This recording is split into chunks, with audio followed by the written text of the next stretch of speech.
जय गुरुदेव। आज दिनांक 3 जून 2025 का दिन। हमारी नन्ही सी परी नीसू गुर्जर जो शाहजहाँपुर से चल के यहाँ आई हुई हैं, उनका मान सम्मान के साथ स्वागत। आज इनका ये दूसरा दिवस है। यहाँ पर ये गुरु महाराज का संदेश सुनाएंगी।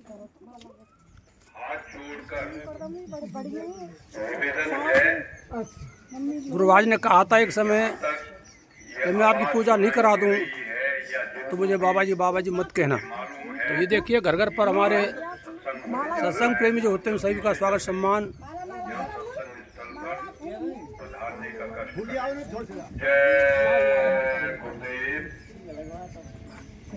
आप भी आ जाओ साहब, आप भी आओ।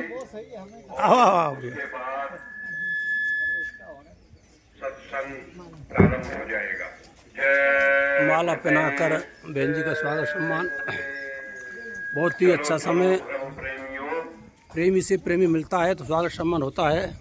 मालिक के वचनों को सुनने के लिए अपने अंदर ले लो। कामकाज में चलो बहन जी थोड़ी देर का विराम आ जाओ। आप भी ठीक ठीक ठीक है। तो उसमें लाभ ही लाभ मिलता है, कोई हानि नहीं होती है। नीसू के पिताजी हैं जिनका स्वागत यहाँ इस समय हमारी माता बहनें कर रही हैं। बहुत ही प्यार भरा मौसम, फुर्सत न होगी काम से मान सम्मान। और कुछ समय निकालो, प्रेम कर लो राम से। तो चलो जो भी सुविधा है ठीक है। धर्म प्रेमियों, बुजुर्ग माता बहन, जय गुरुदेव। सुजान जी का ये निज घर जहाँ पर गुरु महाराज के काफ़ी नारे हैं लिखे हुए हैं। हाथ जुड़कर बने हमारी हो जाओ सब शाकाहारी। बाबा जी का कहना है शाकाहारी रहना है। बहुत ही सुहावना यहाँ मौसम, प्रेमियों का घर।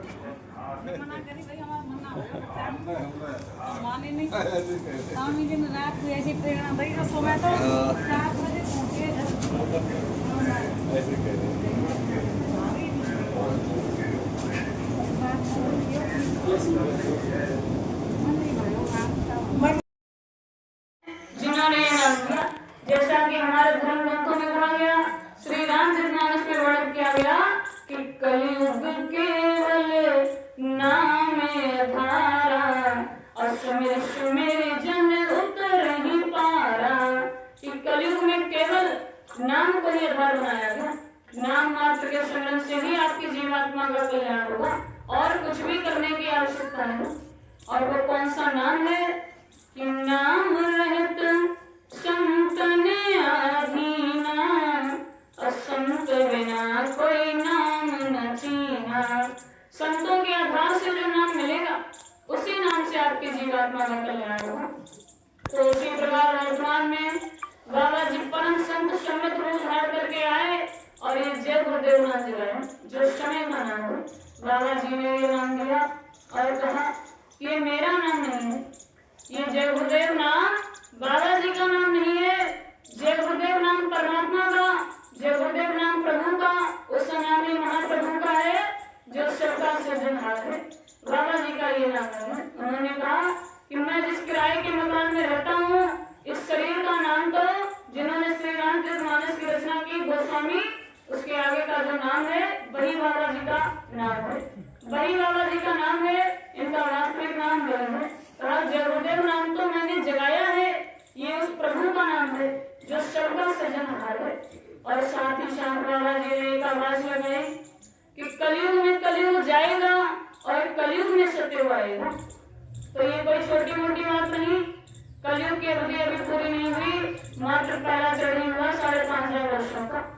इतने में महापुरुष ने कहा कि मैं अपने बल पर, अपने त्याग और तपस्या के बल पर इस धरा पर सहस्त्र वर्षों के लिए सत्युग ला करके दिखाऊंगा। तो ये कोई छोटी मोटी बात नहीं।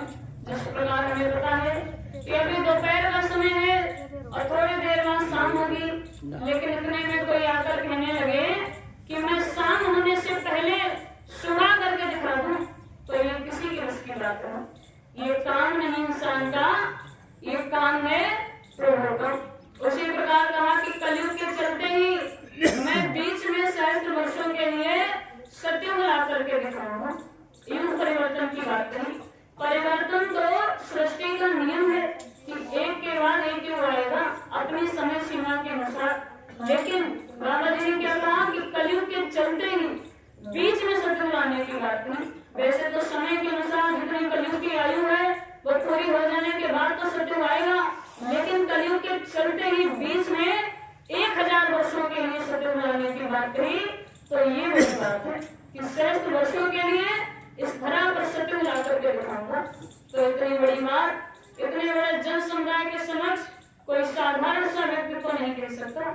और कहा कि मैं सभी जीवात्माओं को उनके घर पहुंचा कर ही जाऊंगा, भले ही इसके लिए मुझे 400 वर्षों तक क्यों ना इस संसार में रहना पड़े। कि हम आए वही देश से जहाँ तुम्हारा धाम और तुमको घर पहुंचा देना एक तुम्हारा काम। कि मैं अजर अमर देश से आया हूँ, जहाँ की सभी जीवात्माएं सभी रूहें जहाँ की रहने वाली हैं, और मैं इन जीवात्माओं के वास्ते ही इस काल के बनाए हुए लोक में आया। इन जीवात्माओं को इनके घर ले जाने के लिए कहा कि बच्चा शंका मत करना, मैं रामकृष्ण की तरह बीच के लोक से नहीं आया जो बीच में छोड़कर चला जाऊंगा। न तो मैं ब्रह्मा के ब्रह्म लोक से आया, न विष्णु के विष्णु लोक से, न शिव के शिव लोक से, न राम के साकेत लोक से, न कृष्ण के गौ लोक से, न देवी देवताओं के देवलोक से। मैं अजर अमर देश से आया हूँ, जहाँ की सभी जीवात्माएं सभी रूहें जहाँ की रहने वाली हैं। और मैंने 45 करोड़ लोगों को नाम दिया। जब तक मेरा जगाया हुआ एक भी जीव यहाँ मौजूद रहेगा, मैं बराबर यहाँ मौजूद रहूंगा, मैं बराबर यहाँ मौजूद रहूंगा, बीच में छोड़कर जाने वालों में से नहीं हूँ। तो आप किस प्रकार मान लगा सकते हैं। वर्तमान में बाबा जी लीला खेल रहे, जैसे हरियुग में लीला हुई, त्रेता में राम लीला हुई, श्री रामचरितमानस की गई, द्वापर में कृष्ण लीला हुई, भगवद गीता लिखी गई। इसी प्रकार कलयुग में धर्म लीला का वर्णन होगा और कलयुग का इतिहास बनेगा। इतना बड़ा इतिहास बनने जा रहा कि उसके आगे त्रेता और द्वापर के इतिहास बहुत पीछे रह जाएंगे। इतनी बड़ी लीला होने वाली है जो किसी के दिल दिमाग में नहीं होगी। बाबा जी के द्वारा खेली हुई इस लीला का अनुमान हम नहीं लगा सकते। जिस प्रकार जब त्रेता में राम लीला हुई कि जब रावण सीता को हरने आया, तो उस समय भगवान श्री राम ने माता सीता को पहले ही अग्नि में समाहित करा दिया। भगवान श्री राम ने सीता से कहा कि सुनहु प्रिया व्रत रुचिर सुशीला, मैं अब कछु करी हूँ नर लीला, और तुम अग्नि में करहु निवासा, जल लगी करहु निशाचर नासा। कि हे प्रिय, तुम अग्नि में वास करो और मैं राक्षसों का नाश करूंगा। तो उस समय माता सीता को तो पहले ही अग्नि में समाहित करा दिया। जिस सीता को रावण उठा करके ले गया वह नकली सीता, सीता की छाया थी जिसको रावण उठा करके ले गया। तो जब रावण सीता को हर के चला गया, उसके बाद ही श्री राम लीला खेल रहे।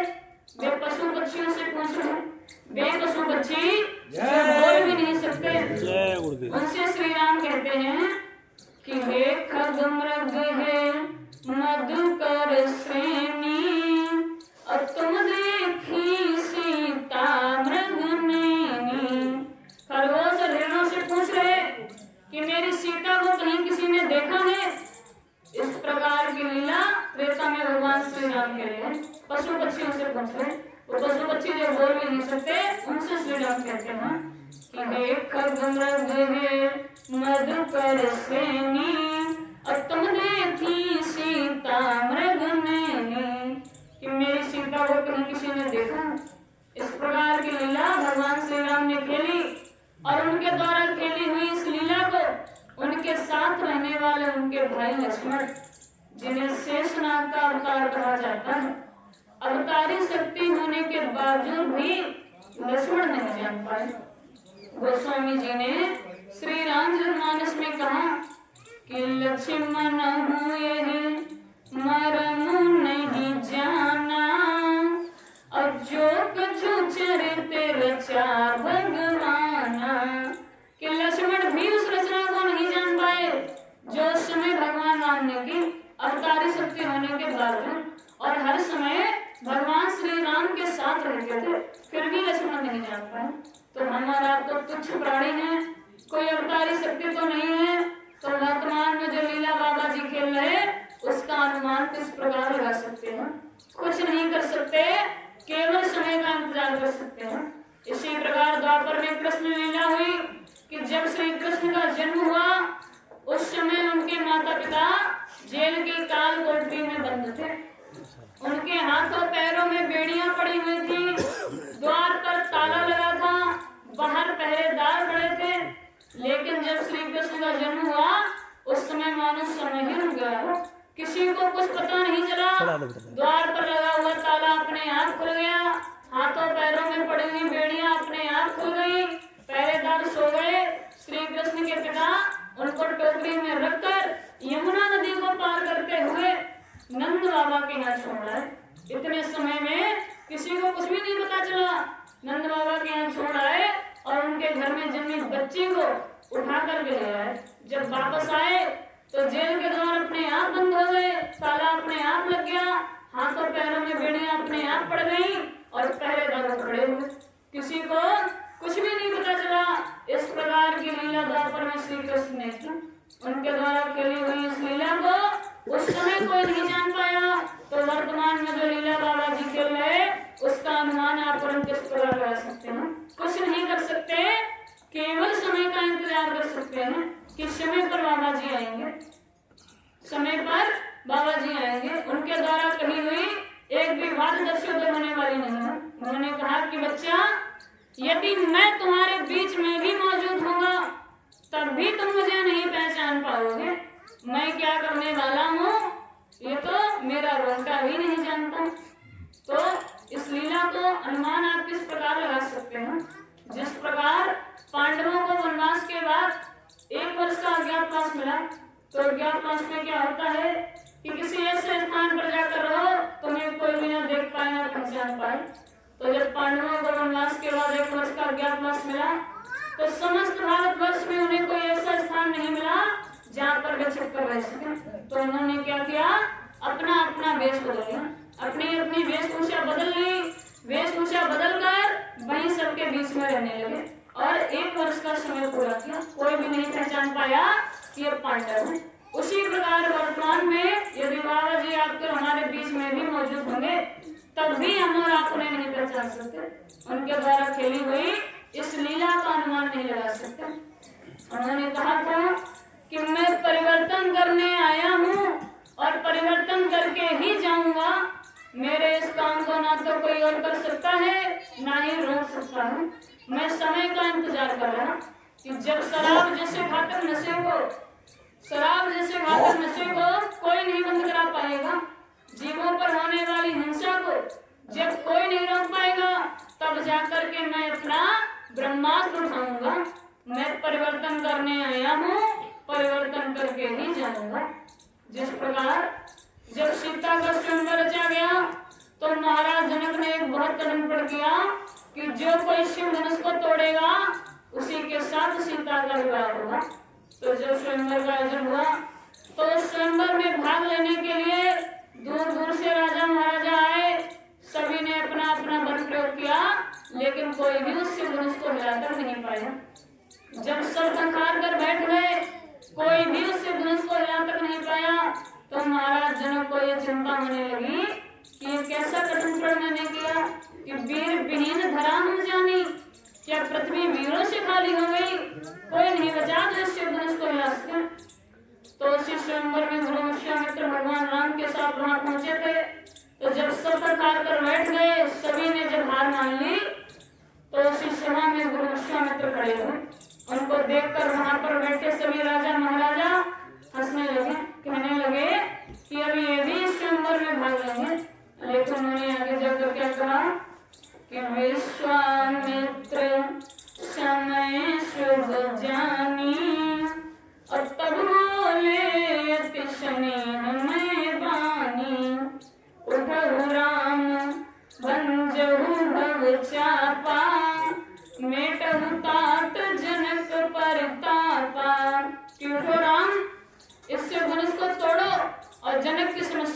समाधान करो।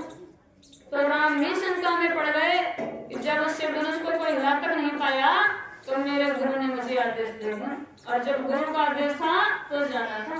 तो उन्होंने क्या कहा कि काम आपका होगा और नाम मेरा होगा, कि गुरु ही प्रणाम मन ही मन कीना, और तब राघव उठाए धनु लीना।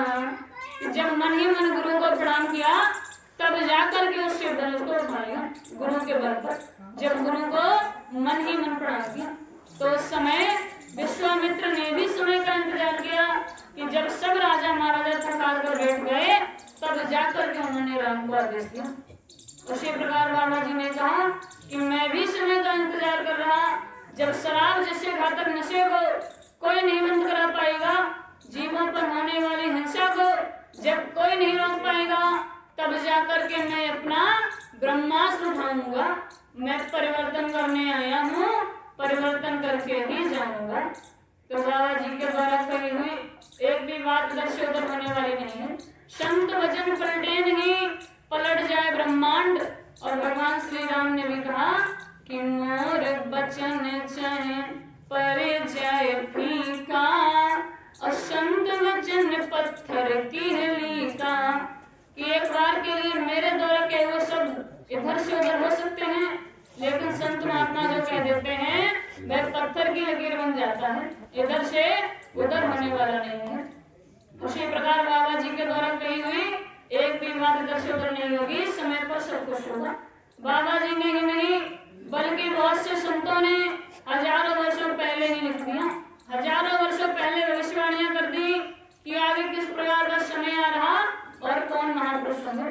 संत रविदास ने अपनी पोथी में वर्णित किया कि एक बार रविदास ज्ञानी कहन लगे सुनो टल कहानी, और कलयुग बात सांचे अस होई, बीते सहस्त्र 5-10 जोई, अधर्मा भी सब स्वार्थ के काजा, बेटी बेच तजे कुल लाजा, नशा दिखाने घर में पूरा, मात बहन का पकड़े जूड़ा, अंडा मांस मछलियां खावे, और पर नारी को गले लगा दे, नारी भी अति आतंक मची है, अपने पति को मार भगी है, पर प्यारे को गले लगी है, कर्म देख पृथ्वी फट गई है,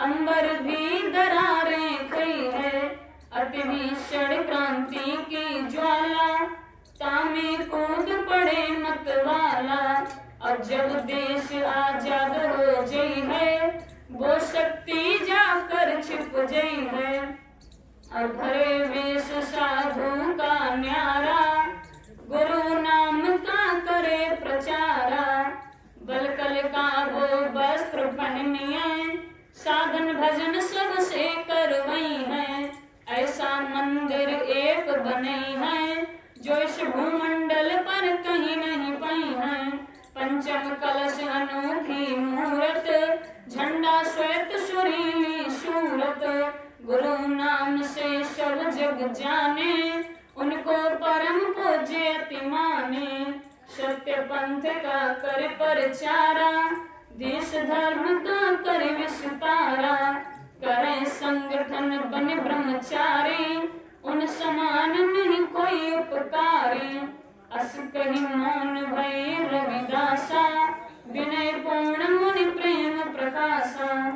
हजारों वर्षों पहले ही संत रविदास ने लिख दिया कि आगे किस प्रकार का समय आ रहा, तो जैसा बताया वही समय आज सबकी आंखों के सामने आ गया। जैसा हजारों वर्षों पहले लिखा कि कलयुग बात सांचस होई, और बीते सहस्त्र 5-10 जोई, भर महावीर सब स्वार्थ के काजा, बेटी बेच तजे को लाजा, नशा दिखाने घर में पूरा, मात बहन का पकड़े जूड़ा, अंडा मांस मछलियां खावे।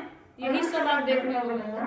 जैसा हजारों वर्षों पहले लिखा, आज यही समय सबकी आंखों के सामने आ गया, क्योंकि संत महात्माओं की लिखी हुई एक भी बात गलत नहीं हो सकती। और कहा कि धरे वेश साधु का न्यारा, गुरु करके समस्त विश्व में गुरु के नाम का प्रचार करेंगे। ऐसा एक मंदिर बनवाएंगे जो इस भूमंडल पर कहीं नहीं होगा। ये सब बाबा जी के विषय में लिख दिया कि बाबा जी ने साधु का वेश धारण करके समस्त विश्व में गुरु के नाम का प्रचार किया। मथुरा में एक ऐसा मंदिर बनवाया जो इस भूमंडल पर कहीं नहीं। और पंचम कलश अनोखी मूर्त, झंडा श्वेत सुरीली सूरत, जिनका झंडा सफेद रंग का, समस्त विश्व जिन्हें गुरु के नाम से जानता है। ये सब बाबा जी के विषय में पहले ही संत रविदास ने लिख दिया। तो जैसा लिखा वही समय आज सबकी आंखों के सामने आ गया। और जो थोड़ा बहुत बचा आगे और बताया, आगे और कहा कि भारत में अवतारी होगा, ज्योति विस्मयकारी होगा, ज्ञानी और विज्ञानी होगा, बोधबुत सेनानी होगा, और जीते जी कई बार मरेगा, छद्म वेश में जो विचरेगा, देश बचाने के लिए होगा एक आवाहन, और युग परिवर्तन के लिए चले प्रबल तूफान, और तीनों ओर से होगा हमला, देश के अंदर द्रोही घपला, सभी तरफ को राम मचेगा, कैसे हिंदुस्तान बचेगा, नेता मंत्री और अधिकारी, जान बचाना होगा भारी, छोड़ सब मैदान भगेंगे, अपने अपने घर दुबकेंगे, जिन जिन भारत मात सताई, जिसने इसकी करी लुटाई, ढूंढ ढूंढ कर बदला लेगा, सब हिसाब चुकता कर देगा, चीन अरब की धुरी बनेगी, विध्वंसक ताकत उभरेगी, सभी तरफ संगीन लड़ाई, घाटे में होंगे ईसाई, और लंदन सागर में डूबेगा, इटली में कोहराम मचेगा, युद्ध तीसरा अति प्रलयकारी, जो होगा भारी संहारी, और भारत होगा विश्व विजेता, भारत होगा विश्व का नेता, दुनिया का कार्यालय होगा, भारत में न्यायालय होगा, तब सतयुग दर्शन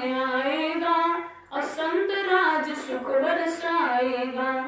हजारों वर्षों पहले ही संत रविदास ने लिख दिया कि भारत में अवतारी होगा और जीते जी कई बार मरेगा। ये भी स्पष्ट तौर से पहले ही लिख दिया, फिर भी आप शंका में सबको संत महात्माओं ने पहले ही बता दिया। तो जैसा कहा वही समय आज सबकी आंखों के सामने आ गया। और जो थोड़ा बहुत बचा कि युद्ध तीसरा अति प्रलयकारी, जो होगा भारी संहारी, और भारत होगा विश्व विजेता, भारत होगा विश्व का नेता, ये सारा समय भी आपकी आंखों के सामने आएगा।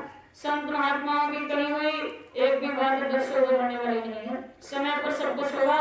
बाबा जी ने कहा कि जो भी देश भारत को मिटाने का प्रयास करेंगे वे स्वयं मिट जाएंगे, क्योंकि भारत में ऐसी ऐसी अवतारी शक्तियां मौजूद हैं जो समय आने पर अपना काम करेंगी। कहा कि जरूरत पड़ी तो महात्मा ऐसा चमत्कार करेंगे कि दूसरे देशों से बम फेंके जाएंगे और उनको इधर जमीन पर उतार दिया जाएगा, इधर फूटेंगे ही नहीं, बहुत कम फूटेंगे, जिनसे केवल शराबी कबाबी लोगों की मृत्यु होगी। तो बाबा जी ने कहा कि पाकिस्तान का नामो निशान मिट जाएगा, जो भी देश भारत को मिटाने का प्रयास करेंगे वे स्वयं मिट जाएंगे, और आखिर में भारत होगा विश्व विजेता, भारत सबका विश्व गुरु बनकर के आएगा। तो बाबा जी के द्वारा कही हुई एक भी बात दर्शों होने वाली नहीं है, समय पर सब कुछ होगा, आप बस देखते जाइए।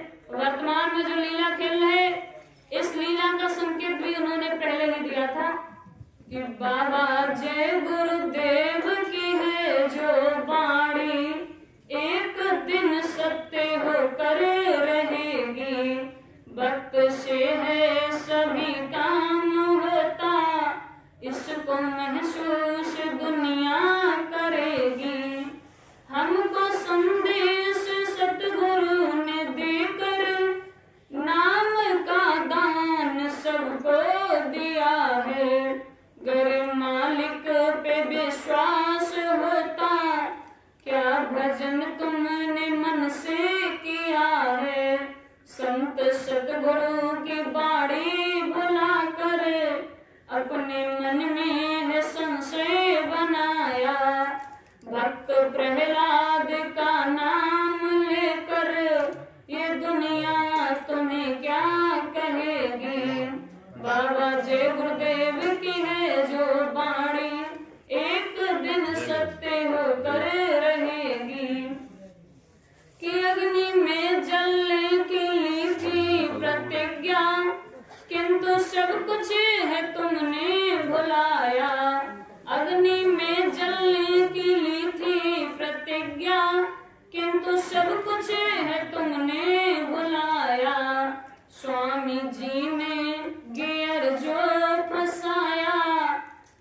किसी की समझ में न आया, और स्वार्थ में तुम हुए ऐसे पागल, दोष अपने गुरु को लगाया।